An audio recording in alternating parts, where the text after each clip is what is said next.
মিয়ানমারের সামরিক জান্তার বিরুদ্ধে চীন সীমান্তে সম্প্রতি একের পর এক সফল অভিযান পরিচালনা করছেন সশস্ত্র বিদ্রোহীরা। থ্রি ব্রাদারহুড অ্যালায়েন্স নামে ৩টি নৃতাত্ত্বিক সশস্ত্র বিদ্রোহী সংগঠনের সমন্বয়ে নবগঠিত একটি জোট, যা এই অভিযানের নেপথ্যে কাজ করছে। যতই দিন যাচ্ছে, এই ব্রাদারহুড অ্যালায়েন্স জান্তা প্রশাসনের সামনে কঠিন রূপে আবির্ভূত হচ্ছে। ধারণা করা হচ্ছে তারা জান্তা বিরোধী লড়াইয়ে বড় প্রভাবক হয়ে উঠতে পারে। বুধবার ১৫ নভেম্বর মিয়ানমারের জান্তা সরকারের ১০ সেনা সদস্যকে বন্দী করেছে ব্রাদারহুড বাহিনী। এছাড়া মিয়ানমারের পুলিশ বাহিনীর ২৮ জন সদস্য আত্মসমর্পণ করেছেন বলে দাবি করেছে ব্রাদারহুড অ্যালায়েন্স।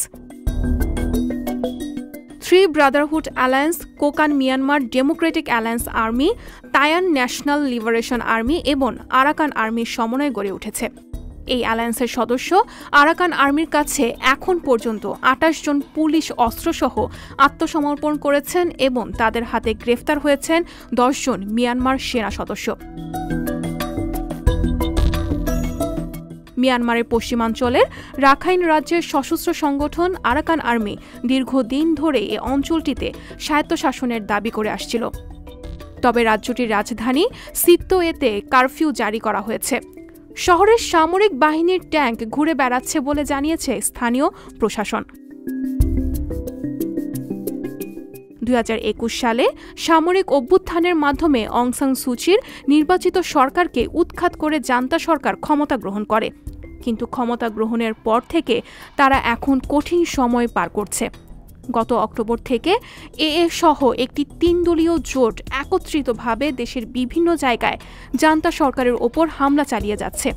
তারা বেশ কিছু শহর ও সামরিক ঘাঁটি দখল করেছে বলে দাবি করেছে। মঙ্গলবার ১৪ নভেম্বর ৩ দলীয় জোটটি পুরো দেশ ধ্বংস করে দিচ্ছে বলে অভিযোগ করেছেন জান্তা সরকারের একজন মুখপাত্র জ মিন তুন। তাদের সামরিক ঘাঁটিগুলো দখলের দাবিও অপপ্রচার বলে মনে করছেন তিনি। জ মিন তুন জানান, রাখাইন শান ও কায়াহ রাজ্যে বর্তমানে লড়াই চলছে, তবে জান্তা সরকারের কোনো সদস্য আত্মসমর্পণ করেছেন কিনা তা নিয়ে কোনো মন্তব্য করেননি তিনি। এদিকে চীন রাজ্যে হওয়া হামলায় সেখান থেকে মিয়ানমারের ৪৩ জন সেনা সীমান্ত পেরিয়ে ভারতের মিজোরামে গিয়ে ধরা পড়েছেন। ধরা পড়া সৈন্যদের ভারতীয় বাহিনী অন্য সীমান্ত দিয়ে মিয়ানমার কর্তৃপক্ষের কাছে তুলে দিয়েছে বলে এক ভারতীয় সেনা সদস্য জানিয়েছেন। আন্তর্জাতিক ডেস্ক, সংবাদ প্রকাশ।